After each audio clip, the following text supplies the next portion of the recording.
Welcome दोस्तों, स्वागत है आपका मेरे चैनल में आप तक डिजिटल में। अभी हम मौजूद है खुलदाबाद में और गंगापुर खुलदाबाद विधानसभा के इलेक्शन चालू है। सब उम्मीदवार अपने अपने प्रचार में लगे हुए हैं। ऐसे ही आज जो है तो हम सुरेश सोनवणे जी के पास में आए हैं। इन्होंने जो है तो गंगापुर खुलदाबाद विधानसभा से खड़े हैं। बताया जा रहा है कि गंगापुर विधानसभा में 3 लड़त है, एक प्रशांत बम और एक सतीश चौहान और एक सुरेश सोनवणे सर हमारे साथ मौजूद है। देखते हैं सर, आज सर आप अध्यापक थे, किस तरीके से आपके दिमाग में आया कि मुझे राजनीति में जाना चाहिए?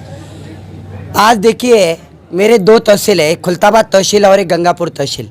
ये दोनों तहसील में से मेरे को एक बात बताइए, यहाँ के नौजवान युवाओं के लिए, ये जो 15 साल से यहाँ के विधायक है, एक दूसरा विधायक 17 साल से, इन्होंने मेरे को बोल देना, एक क्या दिखा देना कोई भी गांव में से, मेरे एक युवाओं को इन्होंने इतनी बड़ी 5000 कंपनियों की MIDC के मालिक बन चुके हैं।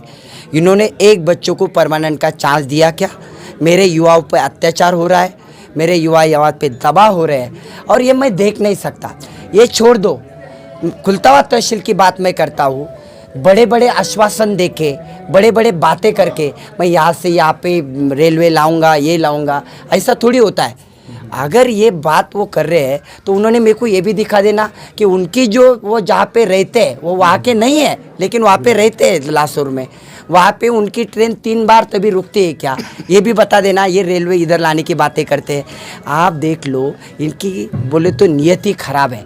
ये लोगों को ब्लैकमेल कर सकते हैं, लोगों को लूट सकते हैं, इसके अलावा कर नहीं सकते। और मैं ये मिट्टी का हूँ, मैं ये देख नहीं सकता।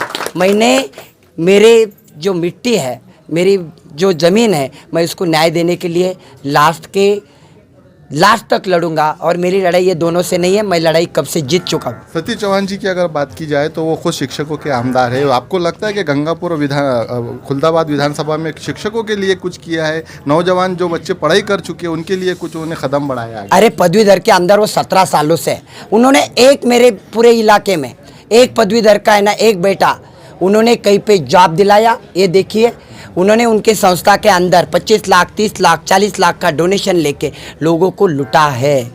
आप ये बात अभी आगे आएगी। मेरे को मालूम है कि इनकी नीतिमत्ता क्या है। 16 साल के अंदर, 17 साल उनको हो चुके हैं, 16 साल के अंदर खुलताबाद या गंगापुर तहसील में से मेरे को किसने बता देना कि यह आदमी ने 1 रुपये का काम किया था?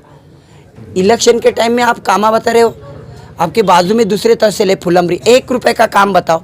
ये क्या है? ये सिर्फ दिखावा है। लोग इनको जानती नहीं है और लोग जहाँ का पार्सल वहाँ भेजेंगे। आपके मुद्दे क्या है? अगर आप चुनकर आते हैं तो किस तरीके से विकास होगा? मेरा पहला मुद्दा होगा मेरे नौजवान युवाओं को वहाँ के जॉब मिलाना, उनको प्रशिक्षण देके सरकारी जॉब भी दिलाना। कंपनी में परमानेंट जॉब नहीं मिलता है, परमानेंट जॉब तो टेम्पररी जॉब 25,000, 30,000, कम से कम मेरे 5 साल के करियर में मैं 25,000 युवाओं को वहाँ पे जॉब दिला दूंगा। ये मेरा पहला वादा है। दूसरी बात मैं करता हूँ, ये हो गया युवाओं के बारे में।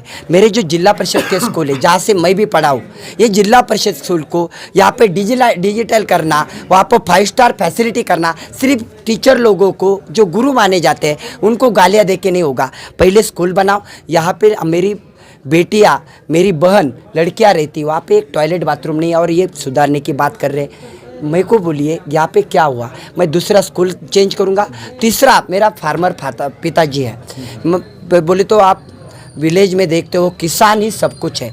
किसान के एक इन्होंने दोनों ने मिला के, पूरे दोनों तहसील मिला के एक मेरे को ऐसा रास्ता बताओ जहाँ पे बारिश में लास्ट के एंड तक फार्मर के एक बाइक जाती है। यहाँ पे इतने चिकल में उनको जाना पड़ता है। सबसे बड़े मैं किसान के पीछे रहूँगा, उनको हामी भाव दूंगा और एक बात पे वहाँ पे बहस होगी। और सबसे ज़्यादा दोनों मिला के 15-17 सालों में जितना निधि दोनों मिला के 17 सालों में नहीं ला सके, उतना अकेला 5 साल में ला के बताऊँगा। तभी ये बेटा इनके सामने दूसरे इलेक्शन। आपका प्रचार चालू है, किस तरीके से जनता का प्रतिसाद मिल रहा है? अगर चुनकर आते हैं आप तो कितनी की लीड से आएंगे, क्या लगता है? मेरे को जीत तो पक्की है। जीत इतनी बड़ी होगी कि ये 15 साल 16 साल 17 साल वाले डिपॉजिट जब्त करके ही यहाँ से जाएंगे। और मैं बोलता हूँ इस बार इनकी पैसे की लड़ाई चलने वाली नहीं है। मैं तो बोलता हूँ जनता को खुला आह्वान कर रहा हूँ। अभी सोनवणे सर आ गए, 200 रुपये दे रहे थे, 2000 देंगे, 4000 देंगे। जनता को तो पैसा मिल रहा है और ये जनता का पैसा इन्होंने चुरा के रखा था। जमा करके रखा था 15 साल 17 साल, वो पूरा ये जनता ले लेंगी और इनको खाली हाथ इनके घर पे भेजेंगी जहाँ से आए वहाँ से। आखिरी सवाल है, हमने सुना है कि शिक्षक कभी झूठा वादा नहीं करता, नेता हमेशा झूठे वादे करते हैं। आप चुनकर आने के बाद शिक्षक ही रहेंगे या नेता बन जाएंगे? मैं तो अभी भी मेरा पेशा भी मैंने चेंज नहीं किया। मैं होता तो दूसरे दिन मेरे को वाइट कपड़े सिला लेता, कुछ अलग तरीके से जाता। मैं ज़िंदगी में कभी चेंज नहीं होगा। जो पार्टी को मैंने छोड़ दिया, जिनकी नियत ही खराब है, मेरे को नहीं लगता कि मेरे को उनके साथ में रहना चाहिए। एक सीधी सी बात है कि जो करना है ये लोगों का बेटा बनकर, ये मेरे युवाओं का भाई बनकर, और मेरे अभी देखा जो दादी माँ, मेरे को मालूम नहीं, उनका नाम भी मालूम नहीं, वो आके मेरे को बेटे जैसा बोल रही कि बेटा तू ही चुन के आएगा। ये आशीर्वाद सबसे बड़े है और ये लेके मैं दुनिया भी जीत सकता हूँ। ये तो सिर्फ गंगापुर खुलताबाद है। आखिरी सवाल, मराठा समाज का कैसा प्रतिसाद है? जरांगी पाटिल साहब से कुछ बात हुई आपकी इस बारे? देखिए मेरा मराठा बांधव, दो बातें आपको बताता हूँ। 2018 की बात है, जब मराठा समाज को आरक्षण मिला था तब ये एक ही बेटा था। मैं ओबीसी से बिलोंग करता हूँ, ओबीसी समाज से हूँ, लेकिन पहला आरक्षण मिलने के बाद में उसका अभिनंदन मैंने किया था।